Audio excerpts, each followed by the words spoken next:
¿Qué harías si alguien te ordenara reorganizar todo tu ejército en solo 72 horas y lanzar un ataque en medio del peor invierno de los últimos 60 años? Para la mayoría de los generales sería una misión imposible.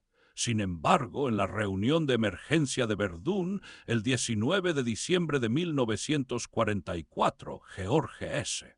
Patton Jr. se levantó, miró a Eisenhower y aseguró que podía atacar con 2 divisiones en 48 horas. A su alrededor, los comandantes aliados pensaron que exageraba o que había perdido la cordura. Incluso los alemanes se burlaban. La ofensiva sorpresa de Hitler había abierto un enorme vacío en las líneas aliadas en las Ardenas, lo que los periódicos llamarían más tarde la protuberancia. El mando del Wehrmacht estaba convencido de haber logrado una sorpresa estratégica total contra los confiados estadounidenses. Creían que su avance invernal partiría en dos a las fuerzas aliadas y los obligaría a negociar la paz.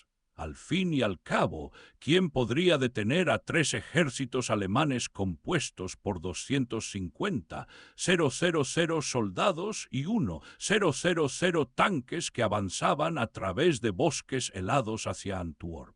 Pero los alemanes no sabían nada de George Patton y ciertamente no esperaban que en el invierno más frío que recordamos, con temperaturas promedio de 7 grados C, este general estadounidense no solo detendría su avance, sino que convertiría su ambiciosa ofensiva en su catástrofe final en el frente occidental. Esta es la historia de cómo el tercer ejército de Patton tiñó la nieve de rojo con sangre alemana y transformó la última apuesta de Hitler en el mayor triunfo de Estados Unidos en el campo de batalla. El teniente general George Smith Patton Jr.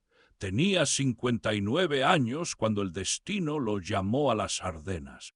Nacido en una familia militar en 1885, Patton había pasado toda su vida preparándose para el momento en que todo dependería de la capacidad de un hombre para liderar a los soldados en el infierno de la guerra moderna. En diciembre de 1944 comandaba el tercer ejército, más de 250.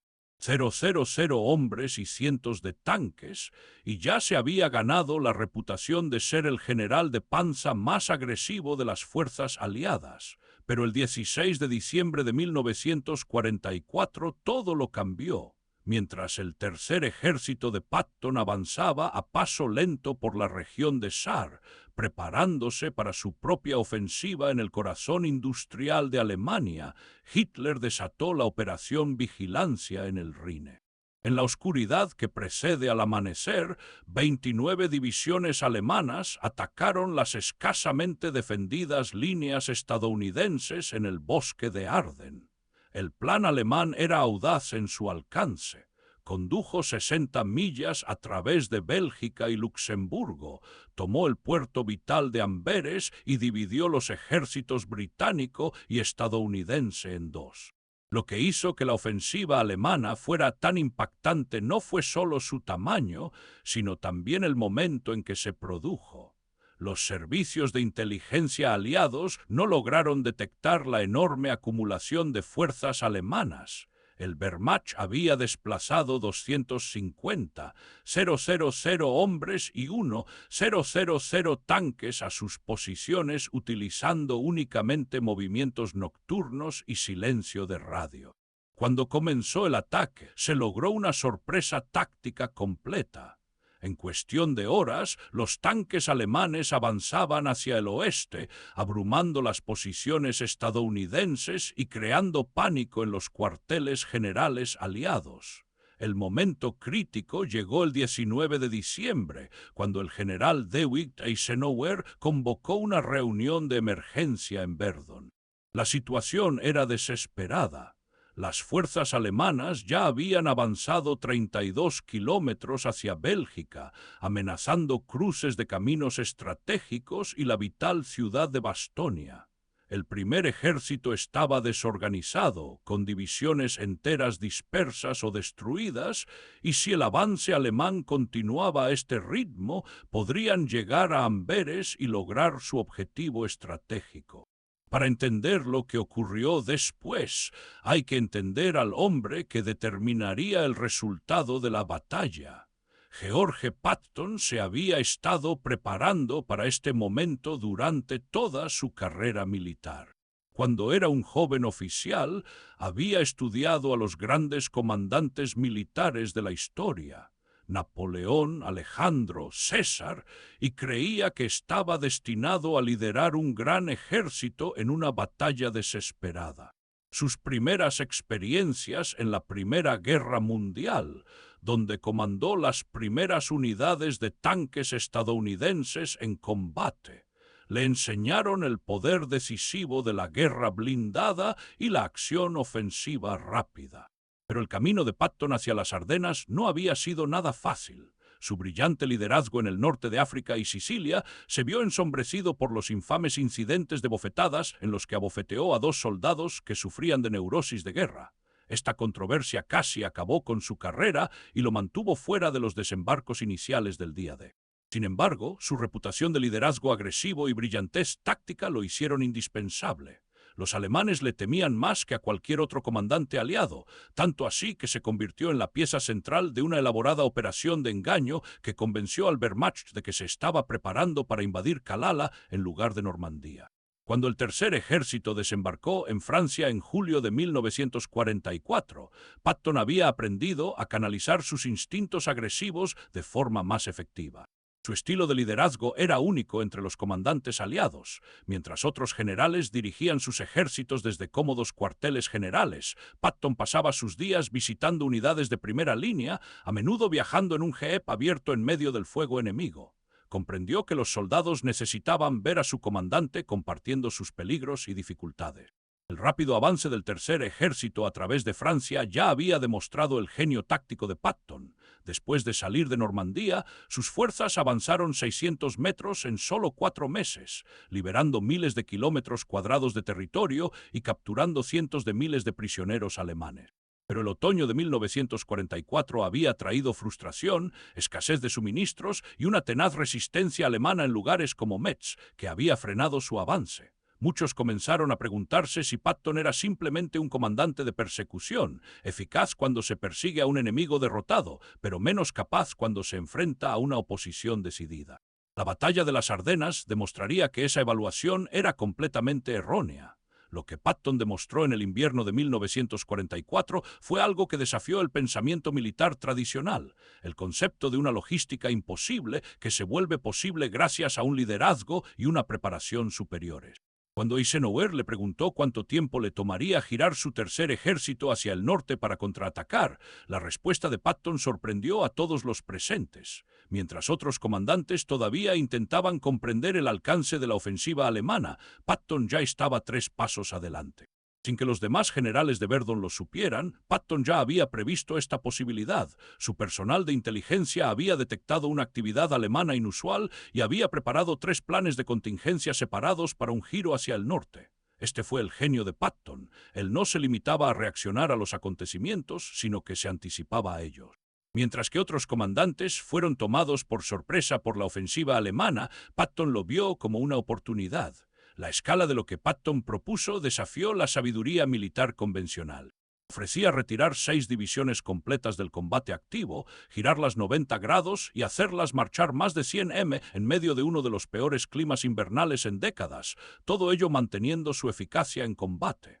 La mayoría de los teóricos militares habrían dicho que esto era imposible. Mover un ejército en contacto con el enemigo es una de las maniobras militares más difíciles. Hacerlo en invierno, sobre carreteras heladas y manteniendo el factor sorpresa, parecía algo que estaba fuera de lo posible. Pero Patton entendió algo que los libros de texto no podían enseñar: el poder de la acción audaz para transformar situaciones desesperadas en victorias decisivas. Su filosofía era simple: Ataque, ataque siempre. Creía que el enemigo siempre era más débil de lo que parecía y que una acción agresiva rápida podía superar casi cualquier desventaja. Esto no fue una bravuconería temeraria, fue una agresión calculada basada en una preparación superior y una comprensión íntima de las limitaciones de su enemigo. La estrategia alemana reveló un fallo fundamental que Patton reconoció inmediatamente. El plan de Hitler requería una sincronización precisa y una ejecución perfecta. Las fuerzas alemanas tenían suministros de combustible limitados, solo suficientes para 6 días de operaciones, y dependían de la captura de depósitos de combustible aliados para continuar su avance. El plan de Hitler requería una sincronización precisa y una ejecución perfecta. Las fuerzas alemanas tenían suministros de combustible limitados, solo suficientes para 6 días de operaciones, y dependían de la captura de depósitos de combustible aliados para continuar su avance. Necesitaban alcanzar sus objetivos rápidamente antes de que el poder aéreo aliado pudiera intervenir y antes de que pudieran llegar los refuerzos estadounidenses. Cualquier retraso condenaría la ofensiva al fracaso. La solución de Patton era elegantemente simple en concepto, pero extraordinariamente compleja en su ejecución. En lugar de intentar detener la ofensiva alemana donde era más fuerte, atacaría donde eran más vulnerables, en la base del saliente. Su asalto de 3 divisiones no solo aliviaría a la guarnición sitiada en Bastonia, sino que amenazaba con cortar toda la punta de lanza alemana. El 19 de diciembre, Patton abandonó la conferencia de Verdún e inmediatamente puso su plan en marcha. Llamó a su cuartel general y pronunció solo 2 palabras: «Jueguen a la pelota». Esta frase clave activó las órdenes operativas predeterminadas que su personal había preparado. En cuestión de horas, más de 133,000 vehículos del Tercer Ejército iniciaban uno de los movimientos militares más complejos de la historia. La Cuarta División Blindada, la 80 División de Infantería y la 26 División de Infantería comenzaron su marcha hacia el norte, seguidas por escalones de apoyo que transportaban 62,000 toneladas de suministros. Las condiciones a las que se enfrentaban eran más que brutales. Aquel fue el invierno más cruel que Europa recuerda. Temperaturas medias de 7 grados C, ventiscas constantes y una neblina blanca que devoraba la visibilidad. Las tropas estadounidenses no estaban equipadas para ese infierno helado. Muchos soldados apenas contaban con chaquetas de algodón y abrigos de lana, inútiles frente a un clima digno del Ártico. Las armas se endurecían como piedra y necesitaban mantenimiento continuo para no quedar inutilizadas. Los motores de los camiones debían encenderse cada 30 minutos para evitar que el aceite se congelara. Pero Patton estaba preparado para algo más que una lucha de suministros. Sabía que aquella guerra sería tan psicológica como material. Mientras otros generales se refugiaban en cuarteles cálidos, él se mantuvo en el frente, visible, palpable, recorriendo las líneas en un jeep abierto. Su única protección contra el hielo era un abrigo pesado y aún así su rostro quedaba marcado por el frío. Sin embargo, seguía adelante día tras día para que sus soldados lo vieran. El efecto fue devastador para el enemigo e inspirador para los suyos. Los hombres que podían haber sido derrotados por el clima se mantuvieron firmes al saber que su comandante compartía el mismo infierno.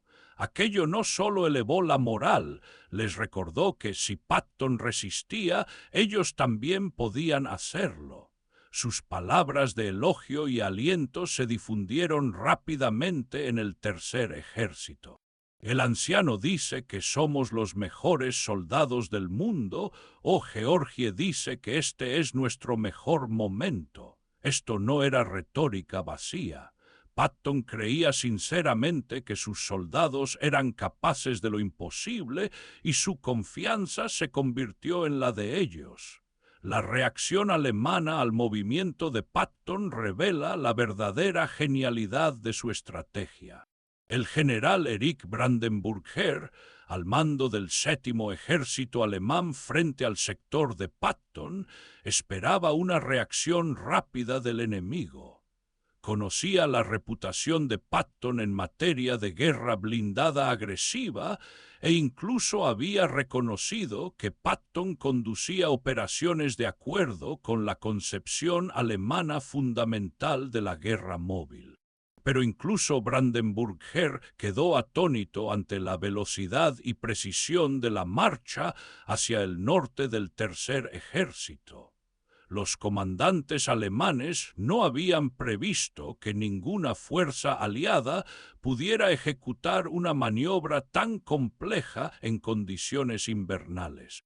Las propias experiencias de Wehrmacht en Rusia les habían enseñado cómo el invierno podía paralizar incluso la maquinaria militar más eficiente. Supusieron que las fuerzas estadounidenses, con su reputación de depender de la logística y la comodidad, serían aún más vulnerables a los efectos del invierno. Este error de cálculo revela una falla fundamental en el pensamiento estratégico alemán a fines de 1944. Continuaron subestimando la efectividad militar estadounidense y consideraron que las fuerzas estadounidenses eran materialmente ricas pero carentes de espíritu de lucha y competencia táctica. El general alemán Günther Blumenried admitiría más tarde: teníamos al general Patton en gran estima, considerándolo el general de la panza más agresivo de los aliados. Sus operaciones nos impresionaron enormemente, probablemente porque se acercaba más a nuestro concepto de comandante militar clásico. Pero para diciembre de 1944, la Wehrmacht ya no era la fuerza que había conquistado Europa en 1940. Las divisiones que atacaban en las Ardenas eran una mezcla de unidades de élite y formaciones apresuradas, llenas de adolescentes y ancianos. Muchos soldados alemanes llevaban días sin comer y carecían de equipo de invierno adecuado. Sus vehículos funcionaban con combustible sintético, que no funcionaba bien en climas fríos, y sus líneas de suministro ya estaban al límite de su capacidad. La batalla que se desarrolló alrededor de Bastonia demostró la transformación del ejército estadounidense, de la fuerza inexperta que había desembarcado en el norte de África en 1942 a un ejército profesional experimentado. La defensa de Bastau por parte de la 101. La división aerotransportada se volvió legendaria, pero fue la operación de relevo de Patton la que convirtió una victoria defensiva en un triunfo ofensivo. Cuando los comandantes alemanes exigieron la rendición en Baston, la respuesta de una sola palabra del general de brigada Antoni M.C. Auliff, locos, se convirtió en un símbolo perdurable de la determinación estadounidense. El 22 de diciembre de 1944, en medio de una gigantesca tormenta de nieve, el ejército de 3 divisiones de Patton atacó. El asalto fue una completa sorpresa para las fuerzas alemanas, que habían asumido que las condiciones invernales impedirían cualquier contraofensiva importante de los aliados. A lo largo de un frente de 32 kilómetros, los tanques y la infantería estadounidenses irrumpieron en el flanco alemán, penetrando 7 millas en las posiciones enemigas en el primer día. El combate fue feroz. Las fuerzas estadounidenses, impulsadas por las incesantes exigencias de Patton de una acción agresiva, se negaron a ceder terreno ante los contraataques alemanes. La cuarta división blindada, que encabezaba el avance de Patton hacia Bastonia, se enfrentó a algunas de las mejores unidades restantes del ejército alemán. Panthers y Tigers, los tanques más formidables de la Wehrmacht, lucharon contra Sherman y cazacarros en campos helados que pronto se convirtieron en cementerios de acero en llamas. Patton había ordenado a su capellán, el coronel James Hugo Neal, componer una oración por buen tiempo que permitiera el apoyo aéreo. La oración, distribuida por todo el tercer ejército, pedía la intervención divina. Padre todopoderoso y misericordioso, te suplicamos humildemente, por tu gran bondad, que contengas estas riendas inmoderadas con las que hemos tenido que lidiar. Concédenos buen tiempo para la batalla. El 23 de diciembre el cielo se despejó y los cazabombarderos aliados descendieron sobre las posiciones alemanas como ángeles vengadores.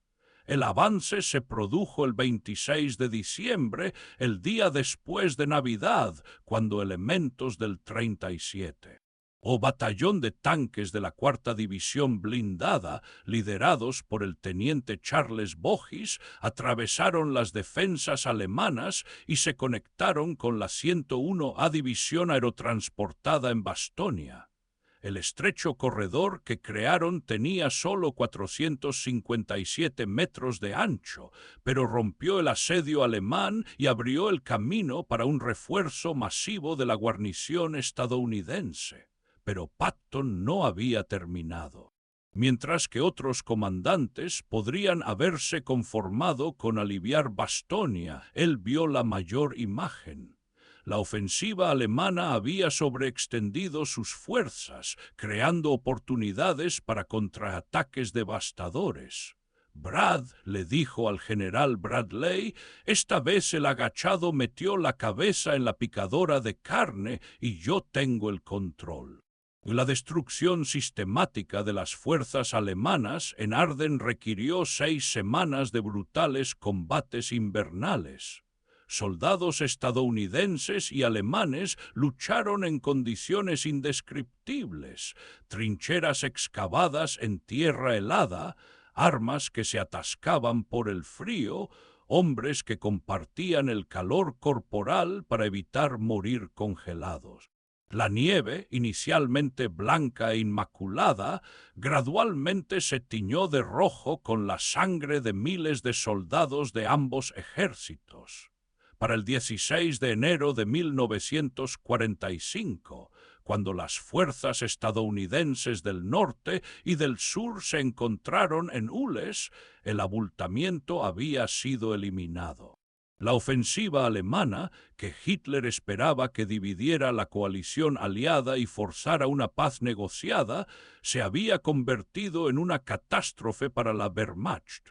Las bajas alemanas superaron los 100.000 hombres, con más de 700 tanques y unos 600 aviones perdidos.